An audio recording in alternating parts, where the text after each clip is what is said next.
Hello everyone. A very warm welcome to the Coffee Talk episode 11. So in today's topic, we are going to talk about the impact how society around the world are reacting towards the pandemic. I will jump into the question directly.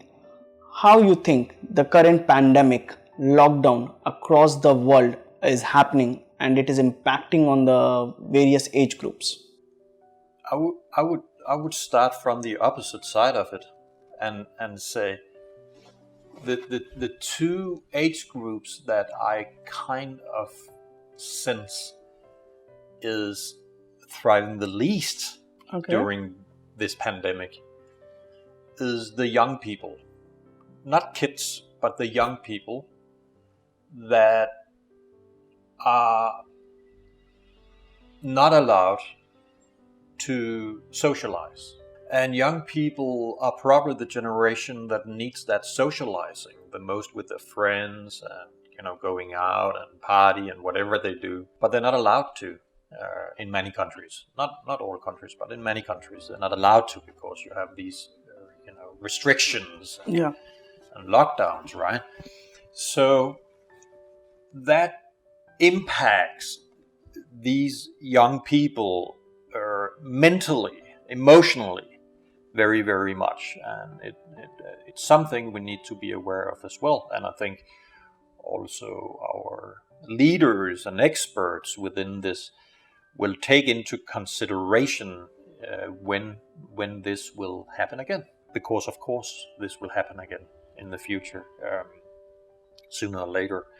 So hopefully we'll learn from that part as well, that the mental and emotional health is also very important. But the other group that I would say is quite the same, but from another perspective maybe, is our very old people. They are isolated, they are alone, their family cannot visit them, and they are, they are, isolated either in their own home or at elderly homes, right? That's not a very good way to end your life, so to speak. To live the last year or a few years being isolated from those you love. So mentally, emotionally, for that group, I believe is also has a very negative, strong impact, unfortunately. The rest of the generations or age groups are more or less, maybe thriving is a strong word to use, but I certainly think that we have a lot of people who really like the situation because they have been given this opportunity of working from home, say. Yeah. And that can both be bad or good, motivated, so to speak. But I also believe that this situation brings a lot of opportunity for all of us. First and foremost, of course, opportunity in the sense that we can arrange, structure our life differently from yesterday, so to speak. We can change our life if we want to. And the way we work, the way we live, what parts of life we actually focus on as important.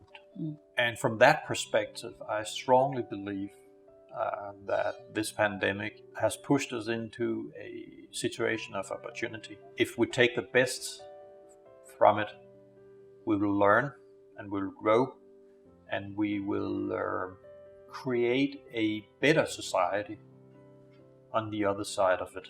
I also think, though, that it has also been a kind of a rather test of humanity in what way we approach things that we feel or we sense as a threat to our life and our society. It has challenged not only the individual, the regular people, but also the leaders around the globe. How do we approach a situation where a threat occurs, whatever that threat is? That's not what we discuss here, how big threat it is. Yeah. We have enough people discussing that daily. But in that way, I would say from my perspective or from my belief, a leader should always be aware of his own fear, and that counts for all of us in the end of the day. And we should never lead ourselves or lead those around us from a fear-driven perspective, whether it's because we are absorbed into fear ourselves, or that we just want to use fear as a tool to control people or get what we want around us. That's always wrong, both of them, but it kind of taps into the same thing because it taps into how we approach things. Yeah. And if you want to get the whole, perspective of it, or my perspective on it, then I would say we have those two things, probably a lot more, but I would say those two things, where you have on one side, we could call it kind of a test of humanity, or the individual. How do I approach life when things like this happens? I don't want to live my life out of fear, because that's not a life worth living. Or as a leader, I don't want to lead from a fear-driven perspective, whether it's my own fear or just use it. So fear is very much a part of it, and I call it a test. And the other part is this, this crisis has occurred around the globe, right? How do we use this crisis positively? Take the best out of it, the opportunities that are created, and bring ourselves as well as society to the next level. Because that's the opportunity we have. That's always the opportunity we have, especially when you have global crises. That is the essence of a crisis. That's opportunity, and that's that we can use it as pushing things forward. So that might be a bit bigger perspective from you are talking about the individual in the generation, right? But it's the same thing. That's my point. It's the same thing, because whether it's a test of humanity, as I call it, that means it's a test of the individual. How do you approach a pandemic that creates fear, as an individual? As well as how do you approach your life with this pandemic or this crisis that brings you new opportunities, brings you an opportunity to change your life to the better. Change position, change career, change, whatever change. And that counts for all of us, whether you are young or old, whatever generation you're part of. And that's actually the beauty, if you ask me. Both these things, whether you talk tests, it's a fear test, right? In many ways. But it's also an opportunity. Because crisis creates opportunity. If you really get that in, and live that, I would call it a truth, or it's my truth. Then you begin to meet your life, and therefore live your life in another way. And that's the opportunity all of us have, wherever you come from, I would say. And because you can bring your life to the next level. But yeah, you're certainly right. There might be generations that either, meet this crisis a bit more negatively, and other generations might meet this crisis a bit more positively. I mentioned on the negative side, so to speak, or what you call the flip side of it, right? That I see or sense that, especially the very young people, Gen Zs, are challenged very much by, that they're avoided to meet with friends and socialize. And it is a time in life, I remember it is a time in life that are very, very important. And that has a very strong negative impact mentally and emotionally on these people. And that's not good. And that will have because a consequence a bit down the road. And we need to take that into consideration as well next time a crisis, a pandemic like this happens, or this pandemic just continues because of mutation. So mutations and mutations. And then I also mentioned the very old people that are isolated at their at the brink, so to speak, of their life, and that's not a nice way to, don't misunderstand, but say goodbye. That's not a nice exit of your life, to not being able to spend time with those people you love. Yeah. But then we have a lot of age groups in between. Millennials, I think a lot of millennials are also challenged by the same as Gen Z. We have Gen X, my generation. I think a lot people within my generation has kind of a foot in both. Yeah. Kind of, where we, I say we, I cannot of course generalize that, but I think a lot of Gen X can both see the opportunity, can see the so-called test, as I call it, but at the same time are also responsible human beings, and maybe we are too settled in our life to call for change. Where Gen X might be a kind of a bridger between the older generations, baby boomers, for example, Yeah. and then the younger generations. So in that way, they kind of have a foot in both camps. Yeah. We should not make any divisions here, but it's absolutely crucial to understand the psychology in the generation and in the people are living that generation, so to speak, and I certainly think that Gen X is settled in many ways, but also have young children and young,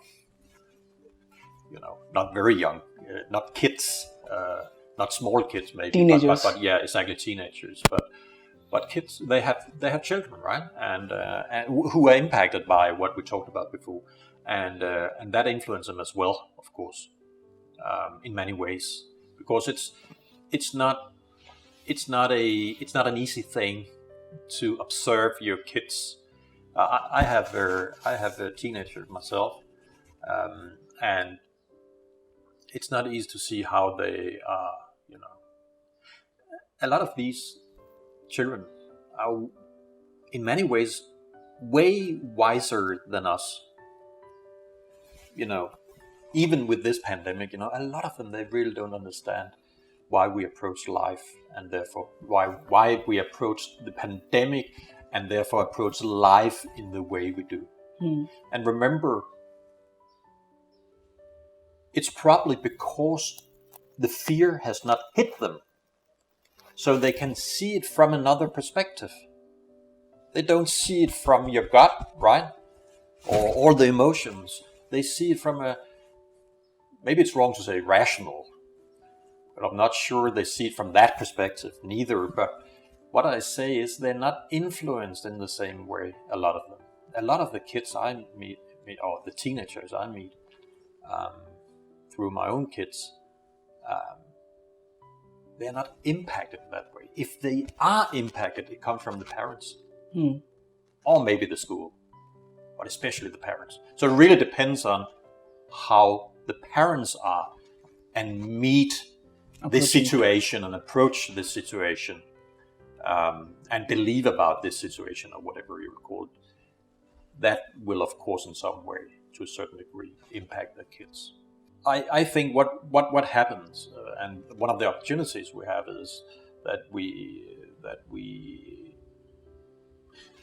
you can say we're kind of on an edge between the old and the new that will come, and that will change how we see life, how we structure life, how we structure our work life, and and how we want to live our life. And this is not just a Western, if I could call it that, phenomenon. This is a world phenomenon. Yeah. This is kind of a wave that is, flooding the whole planet in many ways. And it comes from the younger generations, first and foremost. It's not the old generations that are changing society or changing the world to a better place. What I mean is, from a generation perspective, older generation has typically, we can see it down in history, are a bit more fixed in regard to change. Young people are not obligated to, have no obligations, and have no necessarily no influence by anyone. Certain ideology or certain belief or certain whatever it is. So when you see young generation come in and begin to take over, so to speak, our societies and how they are run, they are actually those who are bringing change generation-wise, and that's beautiful. That's absolutely beautiful, and that is exactly how it should be. And millennials and Gen Zs will certainly change our world to a better place. I have no doubt on that. You can see how they think. You can see that they're conscious at a level that not even my generation can follow. So in many ways, I would say my own generation, Gen X, is the bridge between the old world and the new world, for good and for bad, so to speak. Because in that way, we can both be I would say we could both be a catalyst, helping that change, or we can be an obstacle trying to push back. I choose the first, not the latter, but our generation can certainly contribute to this change that will happen.